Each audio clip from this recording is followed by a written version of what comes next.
trying to make that look smooth. That really didn't work. Okay.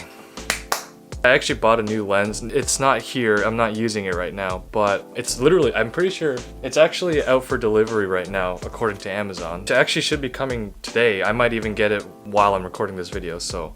Alright, so let's get on with the actual video. First of all, before we get into it, I want to say that I do like my car, obviously. I don't regret buying it, yada yada, whatever. Over the last couple years, this is the kind of stuff that I have come to like and dislike about my car. It's literally just what the title says. So yeah, let's get into it. I don't know why I paused that for so long. Oh, and also I'm leaning forward a lot, not because of my bad posture, which I do have, but I'm trying to mitigate, but also because the further I lean back, obviously the worse the audio gets, and also gets darker because my window is further. So yes, I am leaning in for a reason, although I could move this chair. But then again, these are hardwood floors, and I'm literally at the edge of my chair mat thing. So yeah, the setup, guys, it's not, the setup is very janky, let me tell you, man. Or well, maybe I should just get better lenses like I did, and now that I'm waiting for, which hasn't been delivered yet, right? No. Alright, let's start it off with gas mileage. So it's a 3.5 liter V6, naturally aspirated, obviously. From that, you really wouldn't expect it to be that great on gas anyway. Obviously, I wasn't expecting it to be. I know what the ratings are, which, to be specific, is about, I think, like 19 city, 28 highway or something like that. I don't know. Anyway, I'm showing the numbers here somewhere. And again, yeah, I obviously didn't expect it to be that great on gas, but obviously when you're filling your tank after like 650 kilometers, which is like 430 miles or something, it gets kind of annoying, and also you're paying for more gas because, you know, the tank is bigger, and you just pay for more gas. That's just how it is. It's just unfortunate, but that's just a trade-off that you get for having a bigger engine that's naturally aspirated, and also is actually very old. I mean, that's another thing that I don't like. Oh, what a segue. I didn't even have to, like, make a good one. So the thing about the engine and powertrain is that they're really old as far as their technology and design goes. I'm pretty sure, I'm fairly positive that like the fundamental design and structure, I guess, dates all the way back to like 2006. And if we're being realistic, probably like 2004, 2005, and then officially was released for the 2006 model year. 2006, folks, was 14 years ago. Now, to be fair, my car's a 2014, so at that time it was only an 8-year-old car.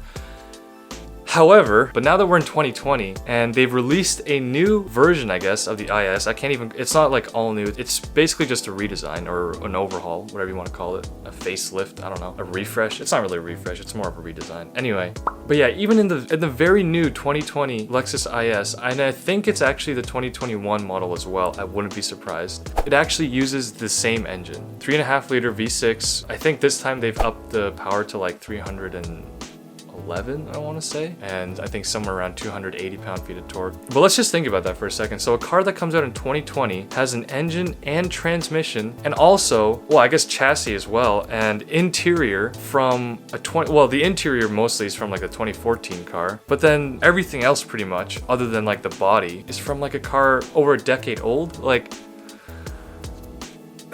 I don't know. That just seems weird to me. I understand. I know why they're doing it, which again I'll get to later. How many things am I gonna get to later? I'm gonna forget all this. They're labeled as like a luxury premium car brand or whatever, which is true, I guess. Now I know it's a bit of a different philosophy that they have, but if you look over at BMW or Audi or something like that, they might reuse their chassis and stuff, and also like their engines, but let's be real, at least every 5 years they'll come out with like a whole new car, a whole new engine, a new transmission, like everything's a little bit better. It might be more expensive, obviously that's just how cars work, but the technology is at the very least functions better when it's new. It's more powerful, it's faster, it's more responsive, it's better to drive usually. I guess that's just the way it is. I can't really blame them. I mean, again, it comes down to their different philosophies, I suppose. So another thing I don't like is in the interior, and this is objective, I'm sure everybody across the board will hate this. This isn't just like my opinion kind of thing. It's just subjectively a terrible idea. When you sit, oh, my mouth is getting dry. So when you sit in the driver's seat, obviously you got your, your little space where your legs and your feet go. There's this big hump that kind of comes out, and then obviously you have your transmission and your drive shaft and everything. It usually does go down the middle, which is why there's like this huge hump in the middle of the back seats for cars usually. However, in the front there's this kind of like bulge that comes out. It almost looks like it was a mistake, I guess. Did I just get my thing delivered? All right, so remember that lens I was just talking about? I literally just saw the guy. Yeah, I just saw the guy pull out of my driveway. I'm pretty sure it's at my front door. I'm gonna go get that in a second, but I'm gonna finish this video first. Taking up like a third of your foot space, which is really annoying because not only is it in your area, but it's also in the place where you want to rest your foot. So let's say like you're on the highway, you hit cruise control, you know, you got an hour and a half, whatever, however long kind of drive you have. You know, once you hit cruise control, you want to relax your feet, right? You want to give them a little break. If you try to move your foot back in a normal car, you can just rest it right in front, like directly below your knee, sort of. But if you want to do that in my car, oh no, sorry, you can't do that. It's not free real estate. They literally just take up all that space for the transmission and you're just left like swinging your leg. Like if this is your one leg, your other leg goes like this. That's not a really good representation. I don't know. Now, obviously, I'm not like some kind of car designer and I know next to nothing about anything, but couldn't you just have moved that somehow to like the passenger side? Now, yes, I know it sounds selfish, but the passenger, all they're doing is sitting, possibly navigating for you, but all they're doing is sitting. They don't have to worry about operating pedals or the steering wheel or resting their feet. They're literally just sitting down in a seat beside you. So could you possibly maybe have moved it to the other side there, Lexus? You know, that would have been pretty cool. And besides, like 95% of the time that I'm driving, I don't even have a passenger. So, you know. What else is something that I don't like? This isn't such a huge problem for my car specifically because I have done a couple things to it, but as far as like looks and stuff goes, one thing I really didn't like stock, like if you were to just buy the car brand new from the dealership or whatever, it has a lot of chrome, which obviously, as many of you may know, I hate. I have nothing against chrome on cars that look like they should have chrome, or chrome on cars that's actually chrome. But in this case, let me show you a picture of what it looks like stock with chrome, and then I'll show you what it looks like with a picture of all the chrome blacked out. Sorry, I'm getting like kind of burps are coming up, but they're not actually coming out. So anyway, here's the two pictures. Which one do you like better? Now, to be fair, if you said you like the chrome one better, that's fine, I guess. That's your opinion. We probably can't be friends. I absolutely hate it, so nothing on the car is chrome anymore. It's all blacked out. The worst offender, in my opinion, was probably the grille. I just don't think chrome belongs on like a performance car. I know my car isn't like really like a performance car. Obviously, it's more of like a daily cruiser kind of thing. But I don't know. It's just like... First of all, it doesn't look good. Secondly, it's lying to you because it's not real. Thirdly, it's like, I don't know, it's reflective. You can see yourself out of it, and nobody who drives a fast car wants to see themselves. The other thing that I didn't like about it when it was stock was that the wheel gap, especially in the front, was absolutely just atrocious. There's like stock Subaru wheel gap that I always like to make fun of, even though it's basically the same as like everyone else's, but I guess people just made a meme out of it and now I'm bandwagoning on that meme. The one on my car was definitely worse, I think, in my opinion. Not only could you fit like the 2-finger thing, you could fit 3, 4, you could fit like an entire like library of books just between the top of the wheel and the fender, you know? Like it was just unbelievably thick, that wheel gap.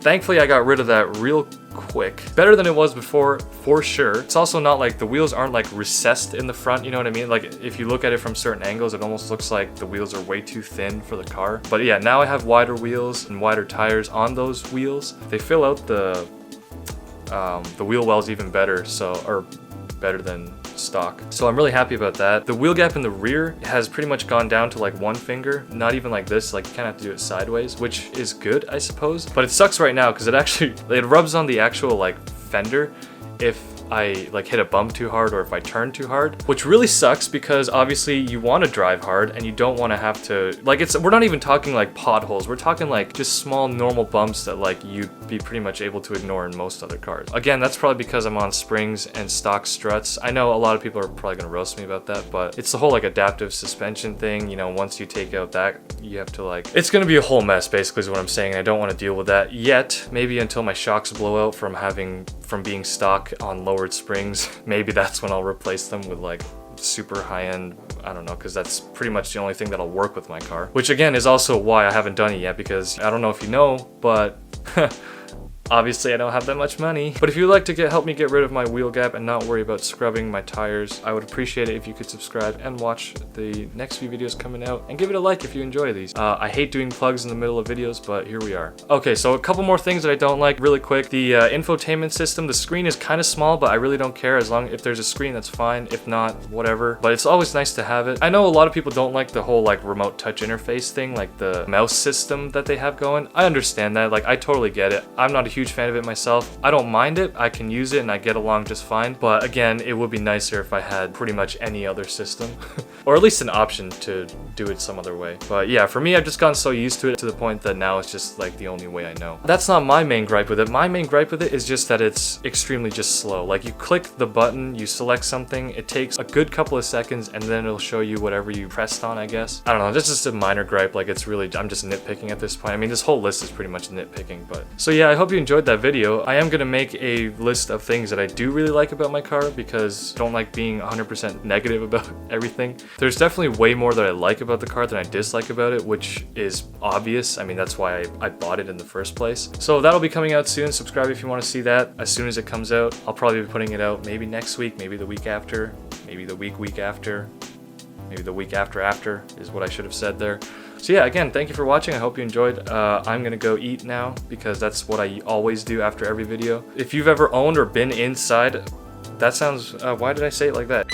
If you've ever owned or have been in a IS350 or even 250 or 200 or whatever variant of them you have, I guess more specifically mine, let me know what you think and what maybe you didn't like or loved about it, but maybe save that one for the next video that's coming out about this. So anyway, thank you for watching. I hope you enjoyed my little slideshow going on. I just remembered that I have my background screensaver is just pictures of cars on rotation. So yeah, take care guys, and I will see you next time. Bye! And then I'm gonna go to this tractor driving by and it's really loud. Oh, I mean, this is like 3 in the afternoon on a Friday, so I suppose farmers gotta farm, man.